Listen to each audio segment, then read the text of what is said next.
right. I'm glad to be here. Sit down. So my name is Sam. I'm the CEO and co-founder of Lurkit. Together with me today, we have Henrik Hansing, our CMO. Henrik is also an ex-professional esports player of World of Warcraft. The worst esports you can ever pick. Yes, but I continuously crush him in NHL, the video game. So I have that at least. It's a little bit rigged. Yeah. So we're here today to talk about user-generated content, and we are specifically going to talk about streaming and content creators and the impact they have in the industry in a whole, and also some market trends. We're going to look at some game launches that we picked. We're also going to look at some genre trends in gaming when it comes to viewership, as well as some games being released in 2022. Yeah. But first, some really nice statements. So gaming, right now, this year and last year, it's a bigger industry than the movie industry and music industry combined when you look at revenue. So it's a huge industry today. And when it comes to the driver, when it comes to marketing games, influencers, ambassadors, you have several names of what we call them, but we internally at Lurkit call them content creators. So what is a content creator? A content creator is a person playing video games and sharing their experiences with their viewers. Easy as that. And they do this mainly on a streaming platform called Twitch, but they're also doing that on Facebook and YouTube, and TikTok is also on the rise. So if we start to look a little bit of the impact content creators have in the industry as a marketing channel, the return on investment when you market through relevant influencers could be as high as 8 to 12 times higher than you compare it to traditional marketing. With traditional marketing, we mean banner advertisement, social media advertisement and such, right? And since it has this high return on investment when it comes to you sell more games when you spend on working with influencers, this is growing very rapidly. So the influencer marketing sector is growing with approximately 35% year by year, and it's done so the last 5 years. So if you look at all the industries, and not only gaming, influencer marketing is reaching $14 billion in 2021 alone. So it's a very, very big marketing channel for everyone. And in gaming, approximately this year, almost $1 billion is spent on content creators. So if we look at why this is so effective, there are some quite obvious patterns, and it's quite simple. A content creator has very high trust and credibility with their fan base. And why is that? It's because they have built relationships over a long time with their viewers, with their audience throughout the years. And a lot of these fans, they watch them daily, whether they watch a specific game or a specific genre. They might add new content creators that they watch and move on to new ones, like go back and forth. But it's very effective in the sense that if they play a similar game to a title you are releasing, it's a very high chance that you will reach that specific audience through that influencer or creator. Yeah. And taking a glance at what we do before we move on to looking at the impact that creators have. We have built a sophisticated ecosystem where we facilitate data-driven collaborations between publishers and developers and content creators of all sizes. So it's quite simple what we do. We have 2 legs pretty much that we stand on. The first one is that we have built a powerful research and analytics engine where we monitor everything that happens on YouTube Live and Twitch every single minute. And we combine this with a huge database of over 150,000 games where we have built algorithms which sorts and maps this content out, and we keep track of the stats. This is also combined with a powerful marketing tool where we, as of today, help over 650 developers and publishers connect with 20,000 streamers and YouTubers, reaching over 100 million people on Twitch, Twitter, and YouTube. Yeah, so our platform enables this kind of interactions, self-service in our platform. So it's not touched by a lot of manual labor, like an agency, for example. So if we just look a little bit of the trends for Twitch when it comes to viewership and concurrent creators, looking at the past 5 years and the growth, it's been growing year by year. So what we're looking at right now is concurrent viewers, meaning viewers on the platform around the clock, right? So every given time you went to Twitch in 2019, it was 1.2 million consumers watching other people play games. When we look at how many concurrent content creators there were, it was 50,000 streamers at every single time playing games.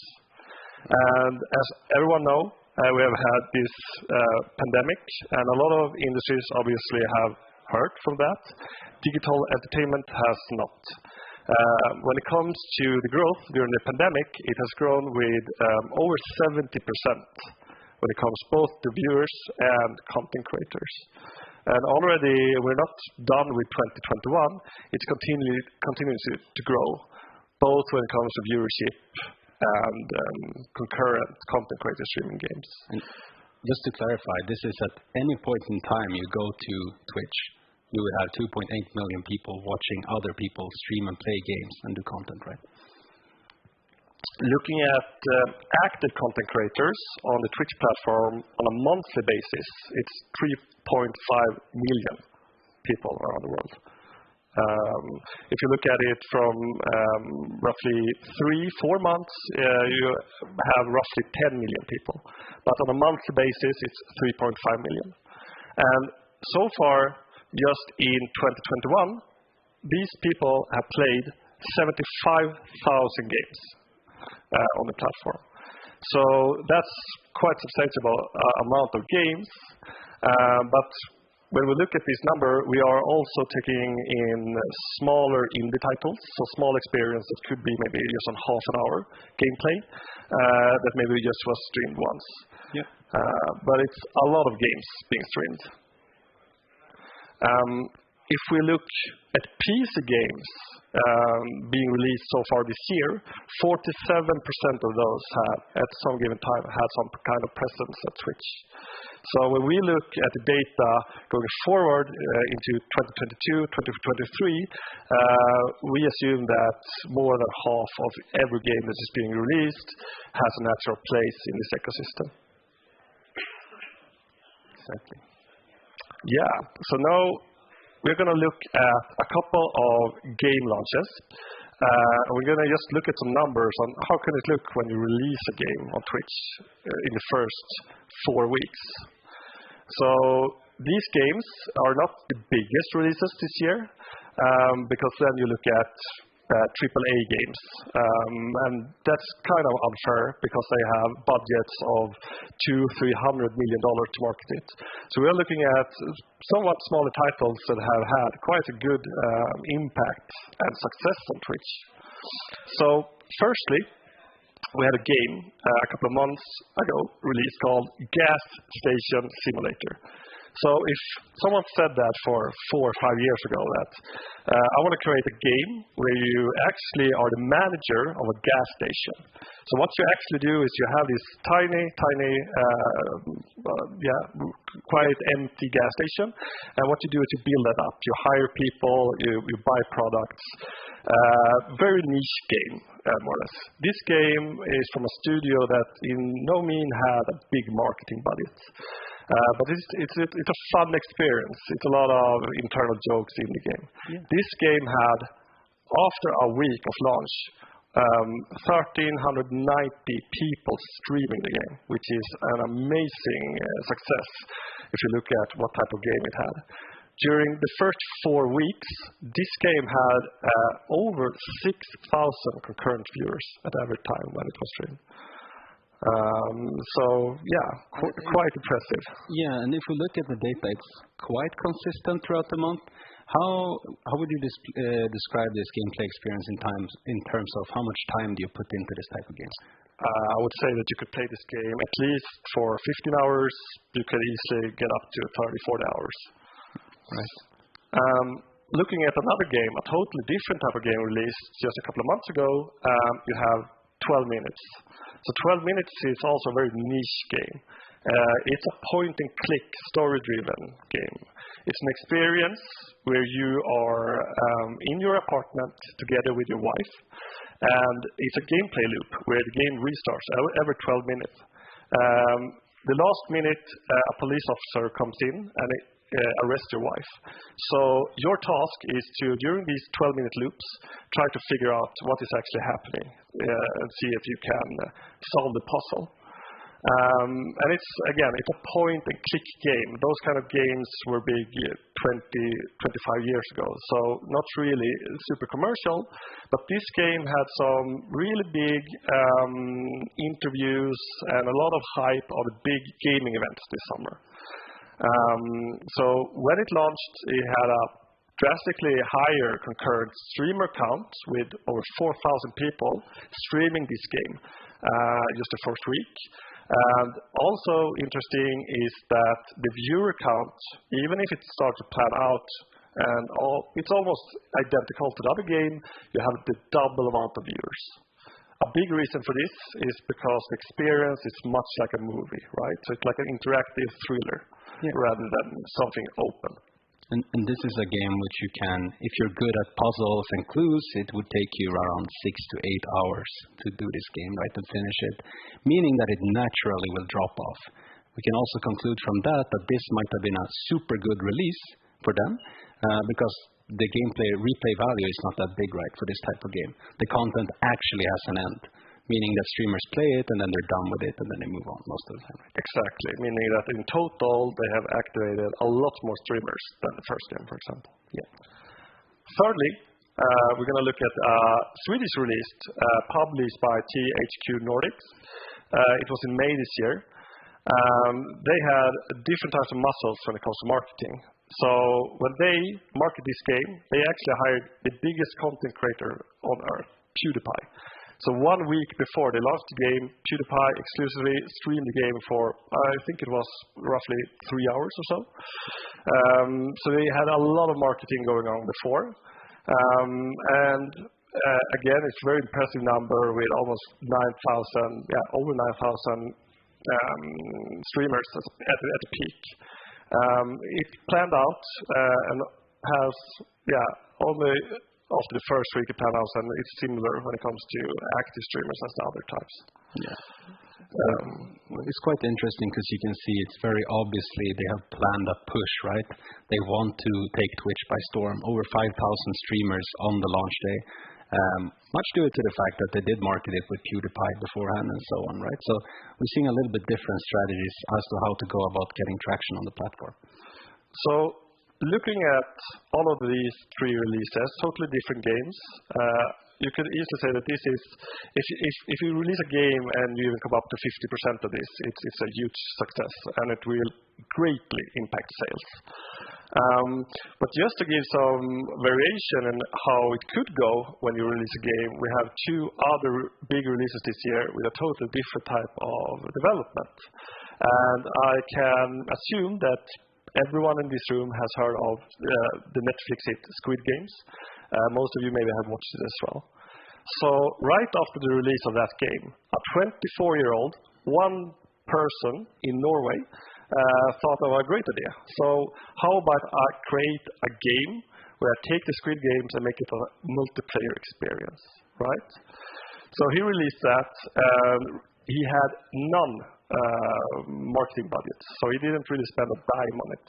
And the traction he had when he released it was a little bit different.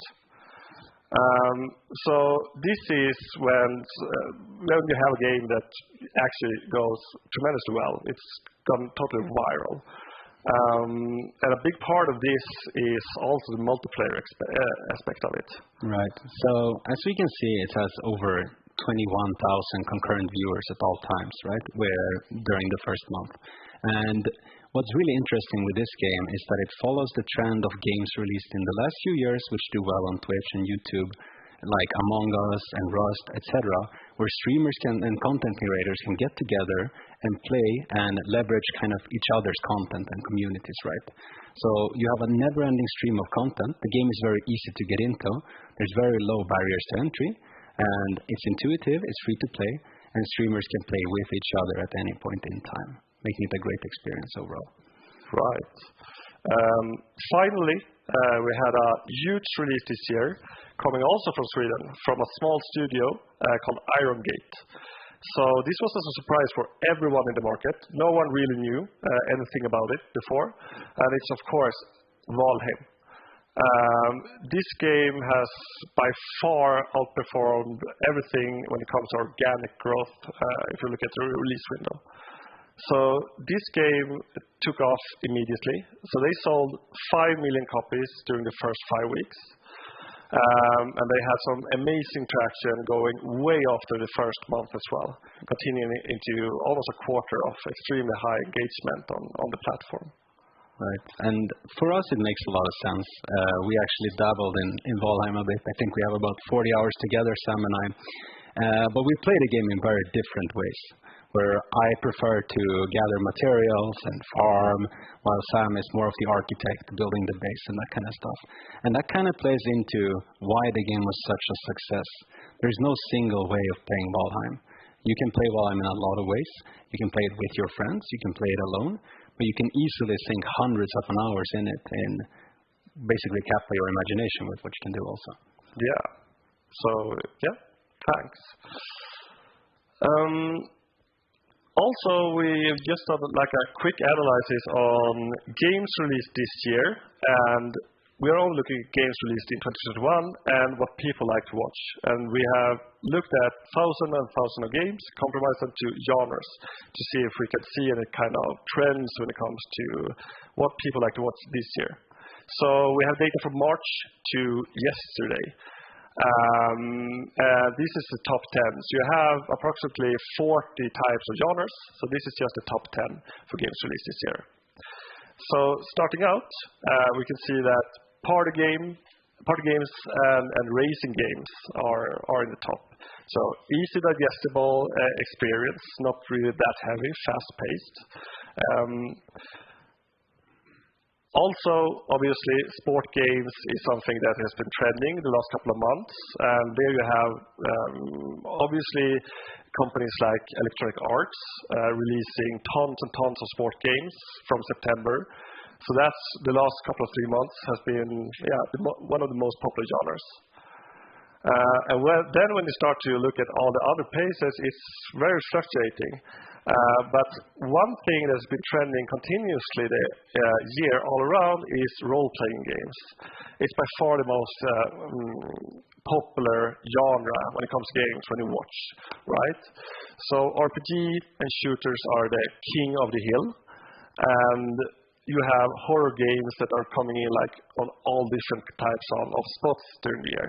Yeah, and horror games makes a lot of sense. It's I relate to it a lot, where I am way too much of a chicken to actually play them myself, but I love watching others getting scared shitless, right? So it makes for a great viewing experience, watching other people suffer, I guess. Yes. What we can looking at all of our customers and companies using us is my personal favorite, the strategy genre. So this year we have had an enormous amount of quality strategy games coming from very, very small studios from all around the world, driving that genre up, which is historically not really done that well on the platform. Yeah. And if we take a look at the games that has been most watched throughout the year, this is the ultimate top 10 on Twitch, meaning that there will be a lot of common names here, right? But we have divided them into 2 segments, where the first one is what we refer to as more entertainment-based, low competition style games, right? And as we can see, there are 2 which are very consistent here.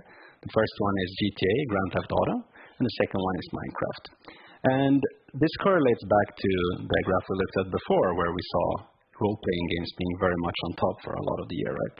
GTA today is heavily played as an RPG, where content creators take on an in-game persona. For instance, they might become a cop in a city, right? And then they give speeding tickets to other players and that kind of stuff. It has gone so far as to on popular like forums where they discuss live streaming and that kind of stuff, and content creators, they refer to the creators by their in-game GTA handles, leaving someone like me completely confused as to who is who, right? But whatever floats their boat. When it comes to Minecraft, I'm sure everyone is familiar with it, but it comes to no surprise as this type of generative experience where you put the creation through UGC in the hands of the player has endless potential for different types of forms of content and game modes, making it a very stable sort in Twitch. If we look at esports as a whole, these communities have been built over a long time. On top, you have League of Legends, staying first or second throughout the entire year. This is the results of Riot Games playing having a good plan throughout the years and having a very solid tournament structure, engaging their viewers all along. If we look at, for instance, some titles which has been very prominent on Twitch over the years, like Fortnite, you can see a slight decline now. It's going to be interesting to see how they go into the next year. And then you also have CSGO, which has been suffering a little bit in relation to the others through the year, but is greatly on the rise now, very much fueled by the return of live events, having fans on site and getting that authentic experience of esports.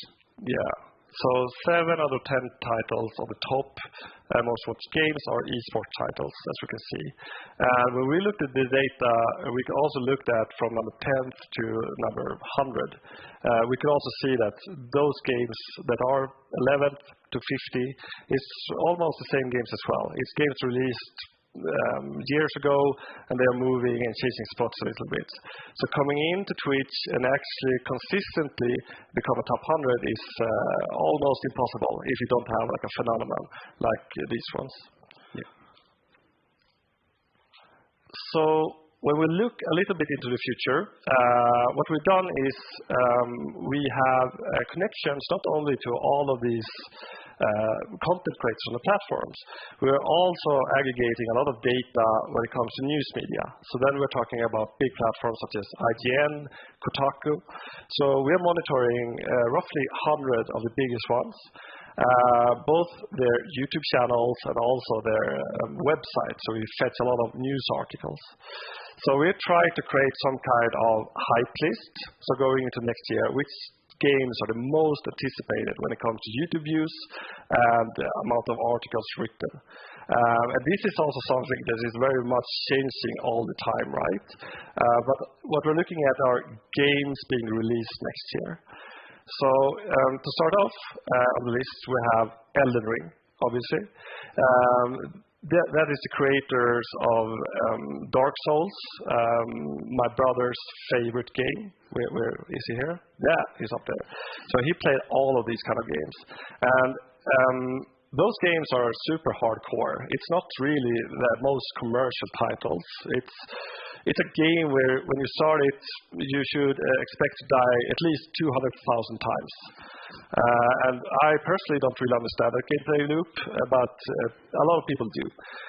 So it was expected to release this year, but it got pushed to Q1 next year. And looking at video view share, it's got a lot of traction.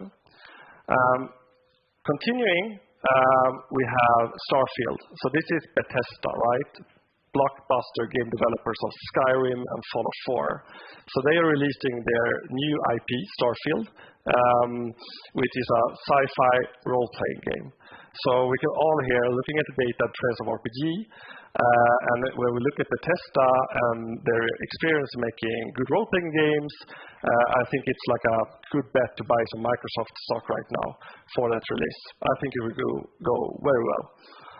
Continuing, we have Hogwarts Legacy. And this was actually one of the titles which we were surprised finding in the top 3, which it is now. But then we looked into our own kind of life and our girlfriends, to say. And we have 2 girlfriends which are big fans of the Harry Potter universe. And that's actually how I came into contact with this game to begin with. My girlfriend showed me the trailer. And it makes a lot of sense to tap into that specific community, right, where they might not watch these types of or follow these types of news sites normally, but you reach an entire new audience with super fans of this universe. Similar to how FIFA is played by a very unique niche audience as well, right? Almost at the top, we had the sequel to God of War coming out, so a PlayStation exclusive game. So really not that much of a surprise since the first one was an enormous success for PlayStation. Before we show the most hyped game for next year, do we have any guesses in the audience?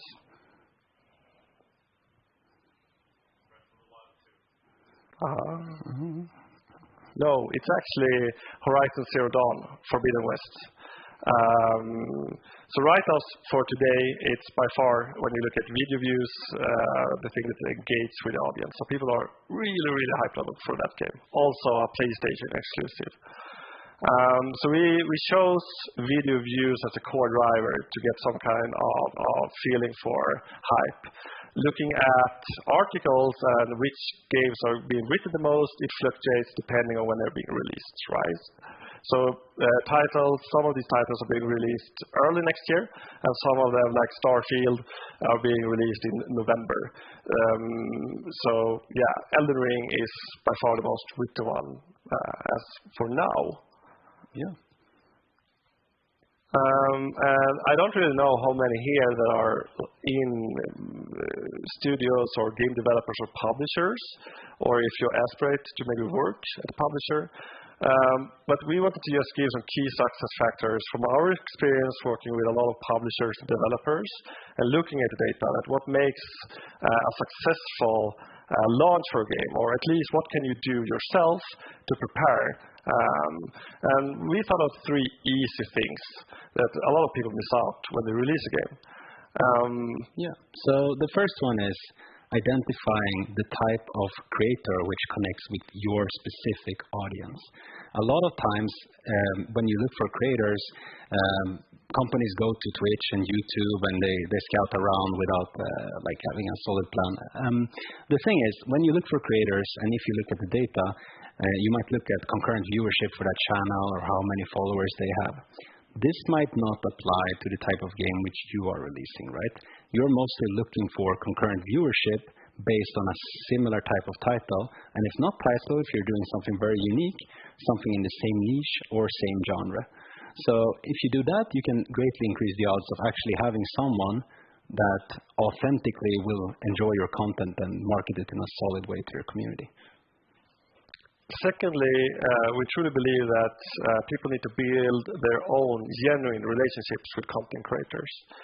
So what a lot of studios do is maybe they go to an agency, for example. And what you're actually doing when you're going to an agency is just that you're giving all of the type of relationship building aspect over to them.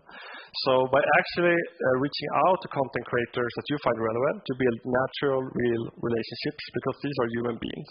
And if they like your game, they will jump with happiness to promote it if you have an update for your game, or if you have an upcoming similar title. So you can actually grow your own community of content creators, like a little army ready to market your games with very low cost. And that kind of genuine also ambassadorship is greatly more impactful because audience know the difference between a content creator getting paid to promote something and a content creator actually promoting it because they like it. Right. And last but not least, far too often we see publishers, developers of all sizes even starting to plan out these activities far too late, too close to launch. So you don't give it the channel, as we obviously can see before, it does a lot, right? So you don't give the channel the love and time it deserves, maybe because you don't know how to go about it, maybe because you don't feel like you have the resources internally, but it's very, very important to start early on. So start out with identifying who should we be working with, talking to them, telling them we have this and this game coming out or this update, we think you will like it and your community will like it, whether it's for organic marketing or paid marketing.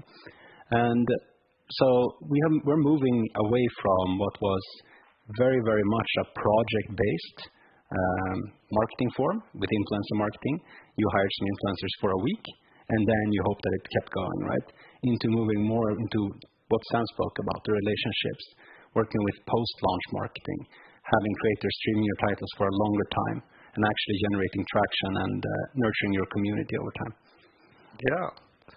So that was it. That's what we had to say today. So thank you so much for your time. Thank you.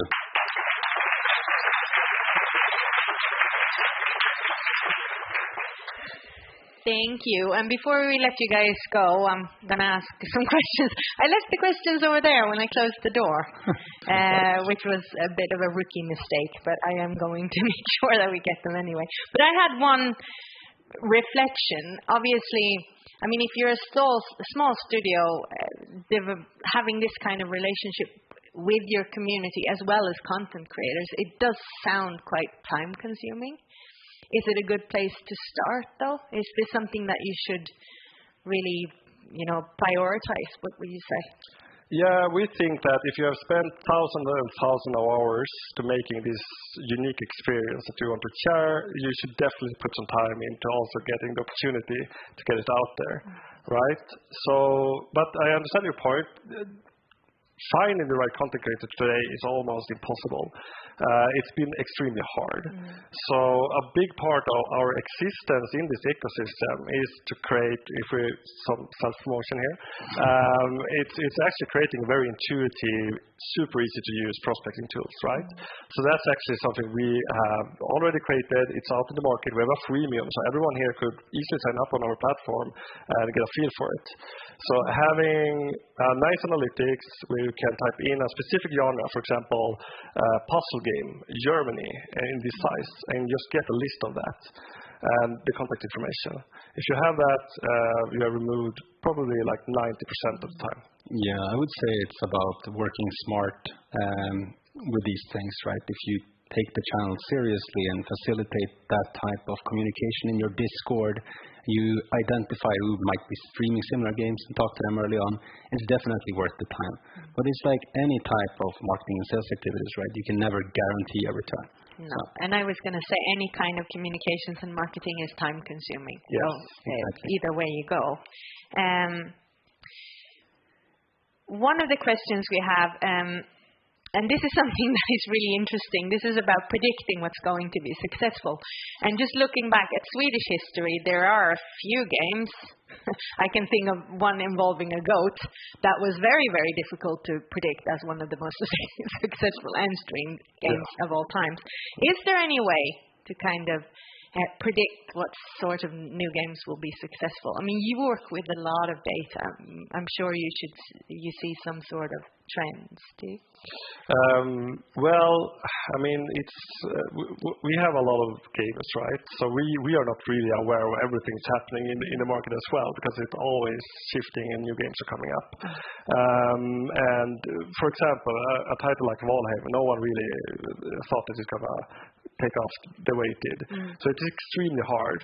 So what we are doing and have been doing is building these analytics, and it's really no one really that has that answer yet.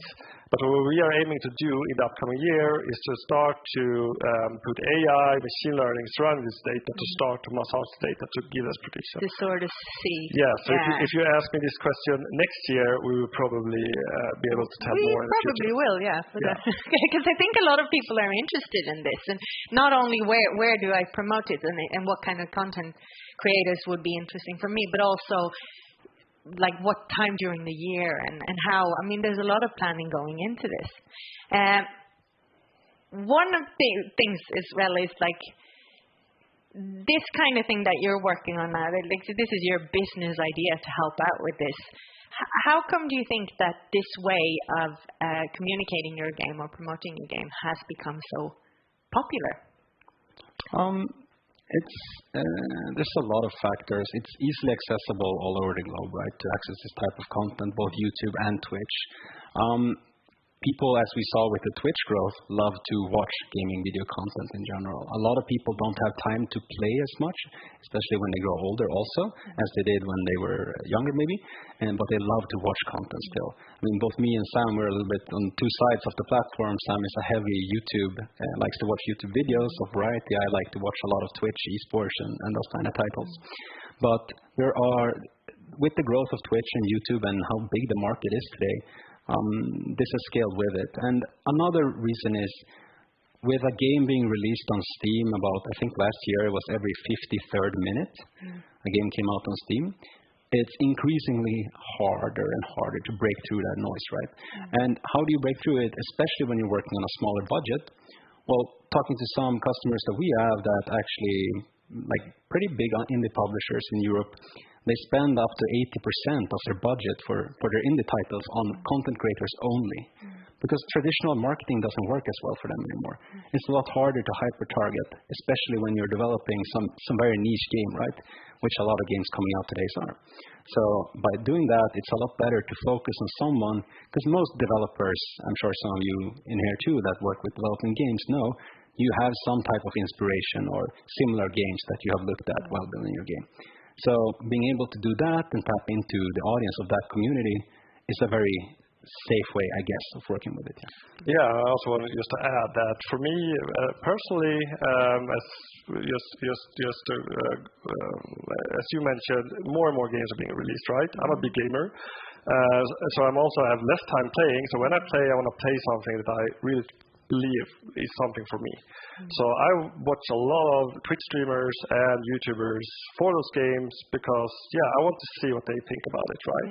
So I can watch quality insurance 100%. As well as a definitely. customer. And if it's a little bit of a complex game, I like to watch and actually learn game mechanics before I actually play, because I don't really want to suck when I start playing it. So I mean, we have some different angles. Me and Henrik here representing two different types of consumers, I would say. I'm just curious if I can ask the audience a bit. So you can raise your hand if you in the last week have watched any type of gaming content. Yeah, that's pretty much everybody. Which is pretty holds true, right, with how the industry works. And I mean, for me, I watch it every day, and same with Sam, right? So it was fascinating listening to you, and I think that everyone, make sure you remember these faces. You're going to be hanging around here for a while today as well, so take the opportunity to go up and talk to these amazing guys. And the rest of the team here listening? In the back. In the back. A small portion of the rest of the team. Thank you very much. Thank you. Yeah, thank you.